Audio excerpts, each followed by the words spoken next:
After my father married Barbara, everything changed. The warm dynamic we shared gave way to a tense and unfamiliar environment. Barbara, a mysterious yet imposing presence, quickly took control not only of the convenience store my father owned, but also of our family life.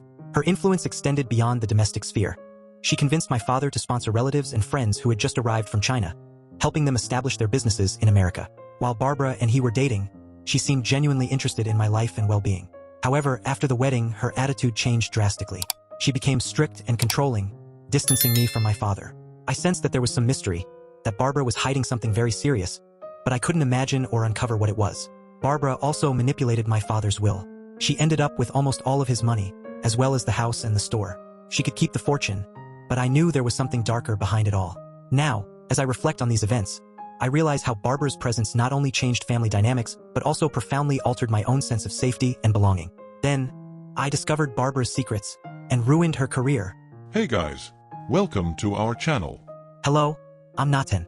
My mother left this world when I was born, an event that deprived me of knowing her personally. The photographs my father cherished showed a woman of captivating beauty, but it was through his words that I imagined her. A gentle soul, a good woman. And so, I grew up under the watchful eye of my father, who became my lonely hero. My aunt, a substitute mother figure, took care of me until I was 11. She had her own children, a little older than me, and together we formed a kind of improvised family. The house was full of laughter, play, and shared stories. But everything changed when my father, the owner of a modest convenience store, decided to hire a new helper. The first, a Chinese man, left to care for his ailing parents in China. The second, a recently graduated young white man, played his part but soon went his own way. That's when Barbara entered the scene. A Chinese woman just 15 years older than me, she became my father's new helper. The language was an initial challenge since we lived in a part of the city where Mandarin predominated. But Barbara was resilient, and her English, though imperfect, improved each day. Barbara was not just an employee. She became part of our family. Her dark eyes hid secrets, and her mysterious presence intrigued my young mind. She taught me how to count change, organize shelves, and smile even when things were tough. As the months passed, I noticed there was more between Barbara and my father than a professional relationship. They shared furtive glances, muffled laughter, and moments of complicity. When they finally married, I was only 12, and Barbara became my stepmother. From what I knew about her, Barbara's family was wealthy in China.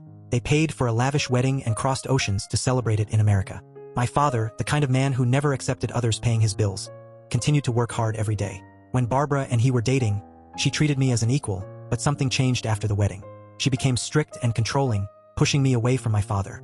It wasn't like in fairy tales, where the stepmother forced the child to do all the work. It was more subtle, a quiet isolation. In the following years, Barbara convinced my father to sponsor relatives and friends who came from China to live in America. He helped open small businesses, restaurants, laundries, cell phone repair shops. Almost every small family store you see in any city. But there was one detail: the owners were Chinese. My father, although not wealthy, was incredibly smart and knew how to make money. When I was 17, he developed lung cancer due to heavy smoking since he was 13 and died just 2 years later. I had already planned to take over the store when he retired. Now, at 19, I was still too young to sell drinks, but I was determined to prove my worth. Barbara, however, was unwilling to give in. She continued to isolate me, as if she feared I would discover something that could change everything. And as I watched the store, with its shelves full of secrets, I knew I had to uncover what that mystery was. The store my father built from scratch, with sweat and determination, was now in the hands of strangers. Barbara, my stepmother, had taken control. She asked an adult cousin to take over the business, and he hired only his friends and family. The store that used to be my refuge, where I learned about life and business, was now out of my reach. But that wasn't the worst. Barbara also manipulated my father to change his will. She kept almost all of his money, along with the house and the store. I suspected there was something darker behind this. My theory? Barbara used my father to transport her clan from China to America. Her family was already rich, but she wanted more. The money couldn't bring my father back, and I would rather have him here than any amount in dollars. Thank God my father left a small part of the inheritance for me. A little amount that would help me with my college. On the day I turned 20, Barbara kicked me out of the house my father bought with his hard work. "This is not a place for you," she said, with a cold smile. And so, I left, with the inheritance of luck and silence weighing on my heart. But I was determined to uncover the truth behind it all. After all, revenge can be a powerful ally. Barbara's new boyfriend spent his days playing games and living off the money of my deceased father. Barbara, cunning and beautiful, was involved in something much more sinister. She used my father's inheritance to invest in rental buildings. But these were not ordinary buildings. I inquired here, asked there, and discovered that she rented rooms to traffickers, turning them into real brothels. The money flowed, and the traffickers, in addition to paying the rent, also offered her generous bribes. I couldn't prove anything, but I was determined to unravel the mystery. Barbara was not just my stepmother. She was a threat to my father's memory and the integrity of our family. Her beauty was her greatest weapon, and she used it to manipulate men and get what she wanted. I decided to dig deeper to obtain irrefutable evidence of what was happening. But what would I find? Would I be able to expose the truth and protect my father's memory? In truth, I had no idea how to gather evidence. After all, loyalty was not just a word to me. It was an unbreakable commitment. And with my determination, I was focused on revealing, with proof, what Barbara hid in the shadows. After being kicked out by Barbara, I was welcomed by my aunt. She opened the doors of her house without hesitation, even though she was already responsible for her 3 single daughters and managing her own life since she became a widow years ago. There were no demands, not even a request for rent. I instantly felt like part of her family. I naturally took on the role of man of the house, taking care of the yard with dedication and fixing everything from cars to computers. It was an implicit exchange of kindness and mutual support. As I found my place there, she continued to be the rock that supported all of us, with a strength and generosity that knew no bounds. It was a challenge, of course, balancing my new responsibility with the immense gratitude I felt for my aunt. Sometimes I wondered if I was living up to her expectations, if I was giving back everything she had done for me. But each day, I learned something new from her. Perseverance, generosity, and the importance of supporting each other in family. Life went on, and I eventually got a job at a computer store, tinkering with computers to make them faster. It was an enriching experience. That's when I met Kay, my girlfriend. She was almost my age and was studying to be a nurse. After a few months together, I began to get to know her family. Kay knew about my complicated situation, living with my aunt after being kicked out of my father's house by my stepmother. As I integrated into Kay's family, I met her older brother, Mike. He was about 26 years old, heavily tattooed, a legacy of his turbulent days as a gang member in his teens, which led him to spend some time behind bars until his release in his early 20s. Afterward, he worked at a landscaping company. Becoming known in the neighborhood as a real cowboy, life seemed to be falling into place, but I still carried secrets from the past that needed to be revealed. Barbara was my missing link. The sun was setting, painting the sky in shades of orange as I walked through the narrow streets of the neighborhood. Kay had invited me to her house. I didn't know what to expect, but something told me this visit would be different. Upon arriving at Kay's door, I was greeted by Mike, her older brother. He was tall, with perceptive eyes that seemed to read my soul. Mike listened as I answered one of Kay's questions about my stepmother, Barbara. Mike apologized for interrupting. "Hey, Nathan," he said, "did you really mention Barbara? The one everyone calls the queen in our neighborhood?" I was intrigued. Barbara was a mysterious figure. She had taken over our late father's business, a small store that sold everything from rare books to computer parts. But there was something more about her, something I couldn't decipher. "Yes," I replied to Mike, "that's my stepmother." He nodded, as if about to reveal a secret. "Don't take offense," Mike said, "but Barbara is not just an ordinary stepmother. She's a player, a strategist." I was perplexed. What did he mean? Mike explained that Barbara had relationships with all the women in the neighborhood. White, black, Mexican, it didn't matter. She was a kind of master of interpersonal relationships, skillfully manipulating the pieces on the chessboard of life. Mike continued, his voice low and confidential. "Barbara is more than she seems. She uses the apartment building as a giant hideout, where the pimp sets up meetings for his women. She never told you this, but I figured it out, like my version of an Asian bandit Sherlock Holmes." My heart raced. Secrets, betrayals, and a mysterious woman. I was about to dive into a mystery I had long wanted to uncover.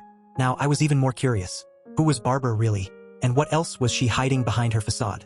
I knew this visit wouldn't be just a casual meeting. There was a mystery to unravel, and I was about to dive deep into Barbara's dark and intriguing world. Barbara was not an ordinary woman. She had ambitions bigger than average. When she decided to run for a seat on the city council, everyone took notice. Her skillful rhetoric and the fact that she was a hardworking woman made her a formidable candidate. But there was something dark behind that facade of success. It was a secret few knew. Barbara owned several buildings in the city.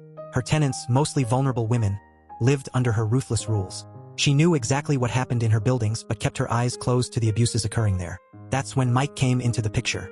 He was no saint, but he wasn't blind either. Barbara was giving him money and he liked that. However, when his little sister asked for help, he didn't hesitate.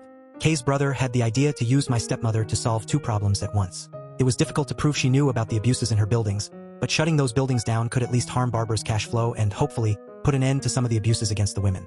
Our plan was risky but necessary. Mike hid cameras in Barbara's bedroom. While they were involved, she had no idea she was being recorded. The evidence was hard to obtain, but we hoped it would damage her financial empire. Mike didn't care about his reputation in the United States. He planned to return to China, where his father had business opportunities. Now, as we awaited the results of our scheme, I knew that revenge was close. Barbara may have stolen my inheritance, but we were about to take her down. And who knows, maybe justice would finally prevail.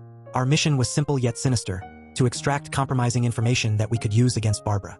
I was sure that recording made by Mike could change everything.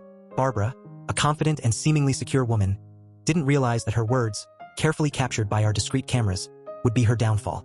I suggested to Mike that he have a casual conversation with Barbara so she wouldn't suspect any. There are invisible scars that shape lives. Abuse steals your peace, but not your strength. Breaking the Cycle of Abuse is an interactive guide where you'll find powerful tools to identify the signs of abuse, understand the dynamics of violence, find shelter and legal and psychological support, plan a safe exit from a harmful environment, overcome trauma and rebuild your self-esteem. Start your journey of healing and transformation now for just $9.60. Barbara began to describe her life without filters. She confessed to a series of extremely embarrassing situations, revealing her vulnerabilities in an astonishing way. She disclosed how she persuaded her late husband to let her have full control of the store and the house. Her current boyfriend? An easy target. He's weak, a fool. He's not a real man, she said, with a smile that revealed more than any words could hide. Mike did an impeccable job ensuring the video clearly captured every nuance of Barbara's face. Every revelation, every word muddled by guilt or disdain, was there, incriminating her. The video stretched for 20 minutes, a time in which she dug her own grave without realizing it. Of course, we didn't leave everything in the final recording. We carefully edited it, removing irrelevant parts and highlighting those that could be used against her. Every adjustment was a gamble, an attempt to make the final blow unbeatable. The edited video was ready to be a game changer, and I, well, was here, holding the power of her impending downfall, knowing that the truth always finds its way to the light. The line between justice and revenge was blurred, and I was about to cross it. A few days after that revealing encounter, Mike left for China. Meanwhile, Barbara, suspecting nothing, continued her public life, aiming for a seat on the city council. The day of the speech arrived. The atmosphere in the hotel conference room was charged with anticipation. Barbara was there, radiant and confident, in front of a mixed audience of local citizens and the cousins my father had helped settle in America. Our decision to wait for the perfect moment to expose everything was crucial. No one in that room noticed the guy in sunglasses and a beanie, strategically positioned in the front row with a backpack beside him. It was easy to go unnoticed in the dim light, except for the brightly lit stage where Barbara was preparing to be the fourth speaker in a series of 6. As the first 3 speakers delivered their speeches, I acted discreetly. Silently, I pulled a Bluetooth speaker from my backpack and strategically placed it near the stage. It was a robust speaker, about 20 inches tall and 8 inches in diameter. I had tested the volume at home to ensure it could be heard clearly throughout the room when set to maximum. And yes, it would work perfectly for what I had planned. The excitement of the first 3 speakers was palpable and fun to watch. But for me, it was just an anxious wait for the right moment for Barbara to take the stage. I watched Barbara prepare, confident and oblivious to the fate awaiting her as she stepped onto the stage. The speaker was ready. I knew the impact would be overwhelming. It was only a matter of time before Barbara began to speak, and the stage was ready to reveal what truly lay behind the facade she had so diligently built. Barbara finally took the stage, exuding confidence as she spoke about being an exemplary family woman and other achievements that I knew were embellished with lies. She highlighted her supposed accomplishments, praising her own story while conveniently omitting the true credit that belonged to others, especially to my father. I knew that every word she uttered, every false statement, could be unmasked with the video Mike had captured. It was a tense wait, knowing that the moment to reveal the truth was drawing near. As she was weaving her carefully constructed narrative, I acted quickly. I discreetly pulled out my smartphone, activating a projector app that I connected to a projector box. In a matter of seconds, a wide, clear image materialized on the wall behind her. The video that Mike and I had painstakingly edited began to roll. Barbara was frozen, mouth agape and eyes wide as the audience reacted in shock. I had the presence of mind to replay the video, amplifying the impact of the truth she was trying to hide beneath her mask of virtue. The audience was in turmoil, some murmuring in confusion, others recognizing Mike. Amidst the growing chaos, I grabbed my projection equipment and speakers, quickly shoving them into my backpack. Kay, my girlfriend, was waiting for me with the car ready for our escape. It was time to leave, but not before I delivered my final words. "This is not your place, Barbara. You're leaving now. Goodbye." My voice echoed through the room, blending with the murmur of the crowd. It was the end of a chapter, where truth triumphed over manipulation, and justice prevailed over falsehood. After that intense turn of events with Barbara, I went straight to Kay's house. Our hearts were so full of relief and joy that weekend, we decided it was time to take the next step. We got engaged. I was already packing my things and moving into Kay's house, which was close to my new school, where I am now finishing my degree. Kay, now a registered nurse, was bringing most of the money home, but we both knew I would soon play a larger role too. We were excited to build our future together, supporting each other in our careers and our shared dreams. What happened next? Well, that's an interesting part. It's a saga of twists and devastating consequences. Barbara and her boyfriend ended explosively. She had to flee the city to escape his wrath, which was now pursuing her relentlessly. Barbara's political situation also collapsed. Her candidacy for the city council was a resounding failure. The apartments that operated as brothels were shut down. A scandal that irreparably tarnished her reputation. The impacts didn't stop there. Many of Barbara's relatives, who had businesses in the city thanks to my father's connections, saw their enterprises suffer. Customers were lost, some closed their doors, and others faced the bitter taste of impending bankruptcy. My father's old house, filled with family stories and love, didn't escape the cruel fate of foreclosures. Now, a new family inhabits its halls, unaware of the tragedies that once haunted those rooms. Barbara, once an influential figure, was now shunned by the community, her actions leading her to ostracism according to the strict community guidelines. Meanwhile, Mike, determined as ever, wasted no time in spreading the truth. He shared parts of the video globally online, tagging acquaintances and neighbors in our neighborhood. The response was immediate, with numerous reposts flooding Instagram and other digital platforms. The full version of the video was even sold to various sites, an opportunity Mike didn't waste. His entrepreneurial spirit turned Barbara's exposure into a profitable venture. I thank my father for teaching me to be resilient and to stand up for my principles. His lessons strengthened me to face challenges like this, keeping me steady in the face of life's adversities. Want more mysteries, twists, and exciting moments? So you can't miss this video. Click now and continue this journey of fascinating stories. Don't forget to subscribe to the channel and activate the bell so you don't miss any news. Leave your comments and see you next time.